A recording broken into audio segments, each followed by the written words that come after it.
HubSpot makes impossible growth impossibly easy for their customers. And here's the perfect example.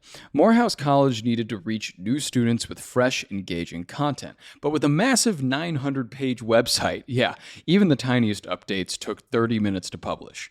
Breeze, HubSpot's collection of AI tools, helped them write and optimize their content in a fraction of the time. The results? 30% more page views, and visitors now spend 27% more time on their site. If you're ready for impossible growth like this, you can visit HubSpot.com.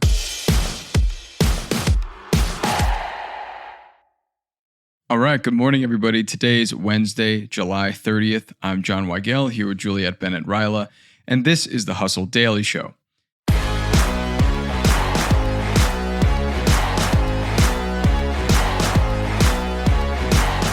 Startup Cosmic is planning to build 150 to 180 homes in the next year for wildfire-ravaged areas in California. The company is using AI-powered microfactories to make this home production a reality.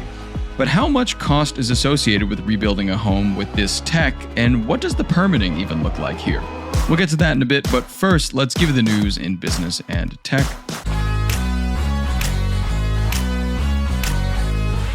Let's start with Juliet. It's a British underwater jetpack maker, and it's, you guessed it, selling underwater jetpacks now. The 31-pound hands-free backpack-like device, which is made to order and starts at $30,000, will help a lot of rich people dive over 130 feet down and propel about 7 miles an hour at a time.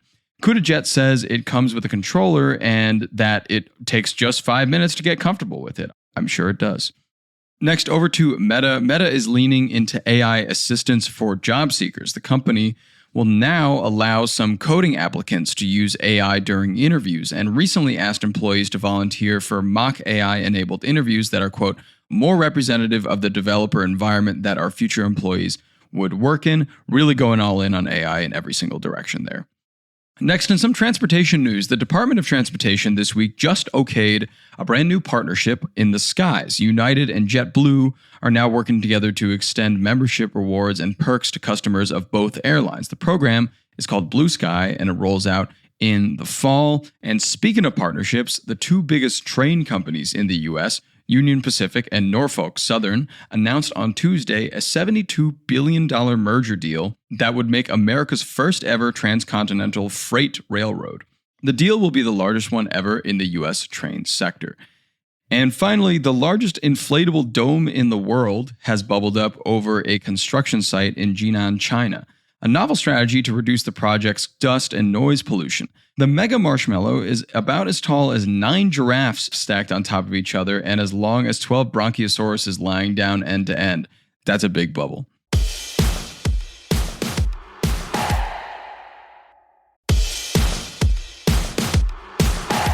If you're like me, you're trying to figure out how artificial intelligence is changing the business world and our lives.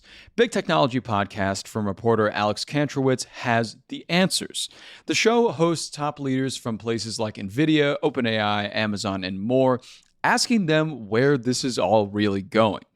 It also does fun news recaps every Friday with top-tier analysts. So if you want to be smart with your wallet, your career choices, meetings with your colleagues, and at dinner parties, you can listen to Big Technology Podcast wherever you get your podcasts. That's Big Technology Podcast.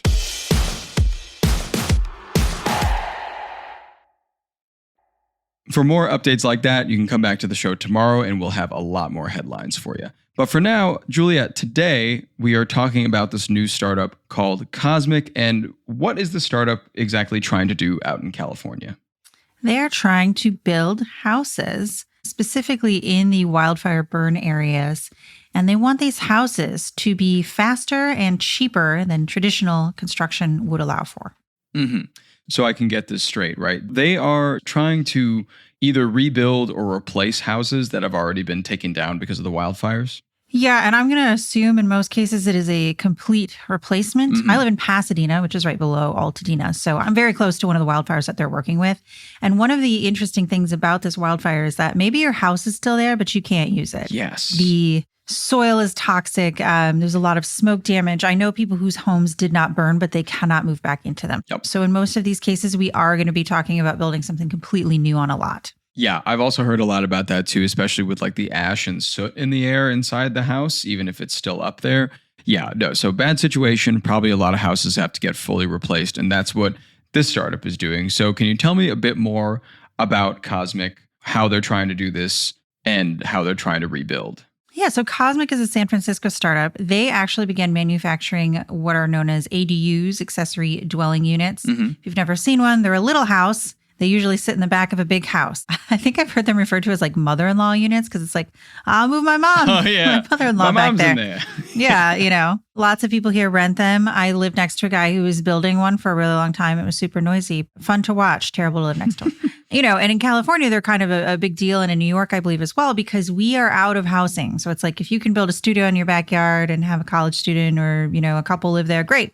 We need housing. Yeah. So that's what Cosmic started doing.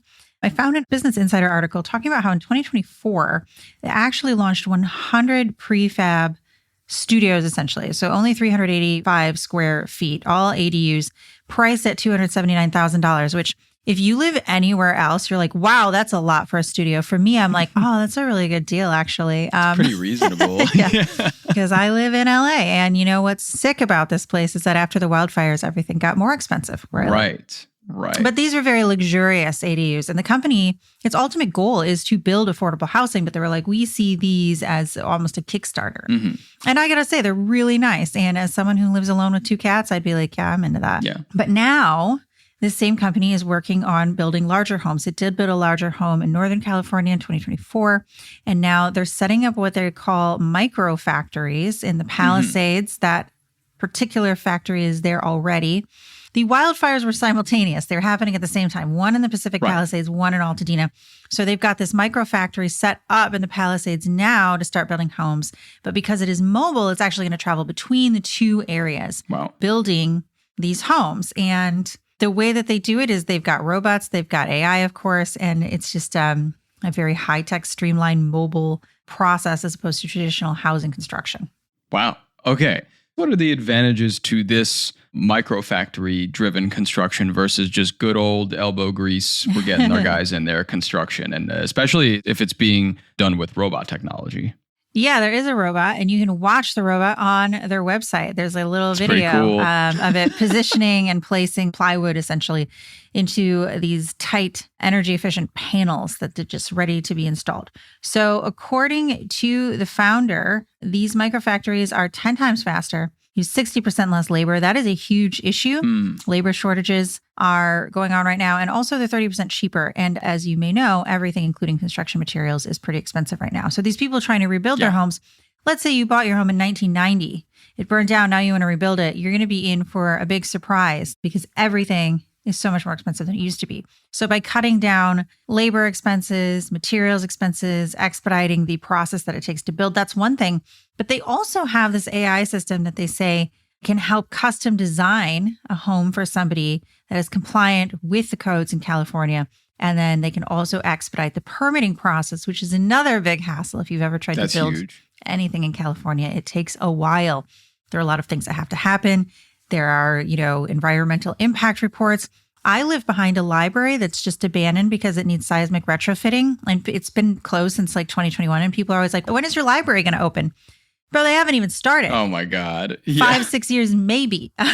So, jeez. Anything that can speed this up, make it faster, make it more efficient, use less waste, that's going to be great. Totally. And I think the one that really stands out to me is the more affordable, because you said it's about 30% cheaper than traditional home construction and manufacturing. And that's, I feel like, where the adoption is going to come in, because, if I'm somebody that says, oh, this new thing costs the same as the old thing, I'm probably not going to buy that and stick with what I know. But I think the fact that this is coming in at a lower price point is actually making people try to adopt this method instead, which actually leads me to think what the future of construction could look like if this does very, very well in the California region, at least. Yeah, there's a couple of things about this that I am curious about. One being the price. None of these articles on the website, it doesn't give you a price. And I assume that is because, each house is different. You've got all these custom configurations, what fixtures you want, et cetera. But when we have talked about these startups that 3D print homes, yes, the idea is that they will be cheaper. But so far, they've been unable to scale. So they are actually significantly more expensive. where you're talking about a home that's nearly $300,000 in Detroit, where that is not how much a house typically costs. So, I mean, the question would be, this is cheaper in theory, but can it scale? I think that's something I'm going to be interested in. They were saying they could probably build around 150 to 180 homes over the course of the next year.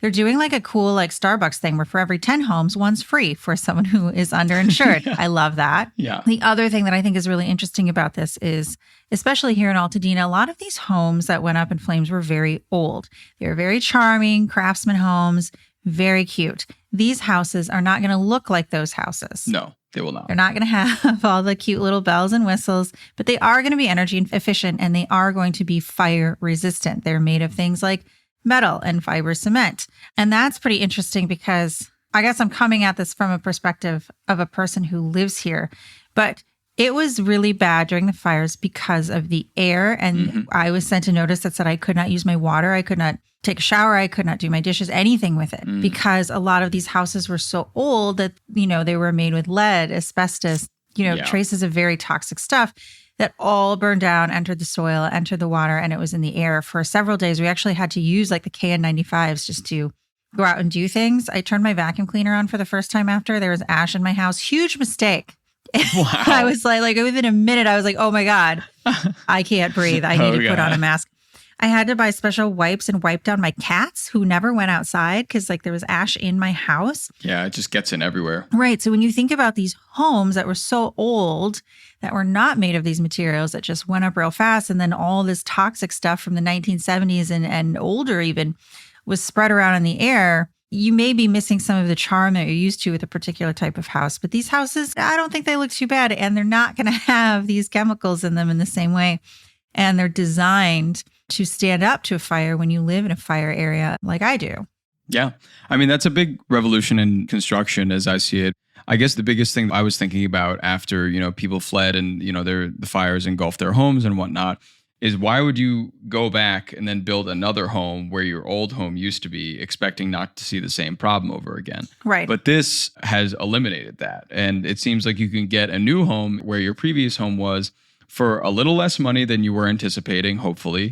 And also, maybe it's not going to go up in flames ever again. So that's kind of nice to hear. Right. And we Californians, for no apparent reason, really live in hell where everything is expensive and everything is on fire and there are earthquakes all the time and the wind will knock you right over. So, it is important to have these sustainable houses with these features in mind and, be using things like solar power and gray water and all of that as a part of this construction. So I think if they're able to scale this project, it would be pretty cool. And also I would live in a tiny ADU if they made me a really cool one. Yeah. I mean, I'm sure I would too. It'd be probably bigger than my current apartment. Yeah.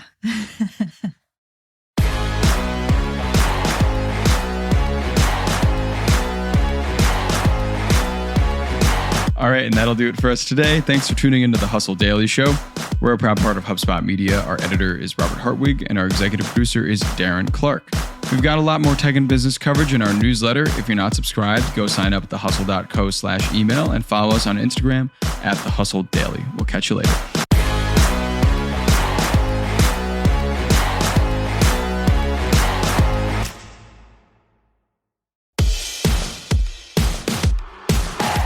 Hey everybody, I've been listening to this great podcast lately. It's called Latinx in Power, hosted by Thaisa Fernandez, and it's brought to you by the HubSpot Podcast Network, the audio destination for business professionals. So Latinx in Power is a podcast that features interviews with top-level executives, entrepreneurs, and innovators from Latin America, aiming to demystify the tech industry by providing listeners with an insider perspective and insights from Latin American leaders who have succeeded in their fields. A lot of great episodes on this one. My personal favorite recently was an episode with Isabel Alvarez, who is a graphic designer that designs cookbooks. She has 15 years of experience blending editorial design, branding, and experiential design.